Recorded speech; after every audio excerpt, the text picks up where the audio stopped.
ভরা মেঘ ওই দু চোখে দেখতে আমি পেয়েছি। একলা মনে নির্জনেতে তোমার ছবি এঁকেছি, নাম রেখেছি বনলতা যখন দেখেছি। হয়তো বা সেই ক্ষণেই তোমায় ভালোবেসেছি।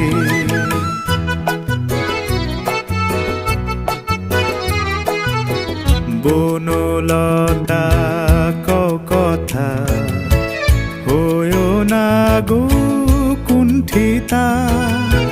বনলতা কথা হয়ো না গো কুণ্ঠিতা। একটি কথাই শুনবো বলে তাই তো কাছে এসেছি। বলবে কি গো আমিও তো তোমায় ভালোবেসেছি। একটি কথাই শুনবো বলে তাই তো কাছে এসেছি।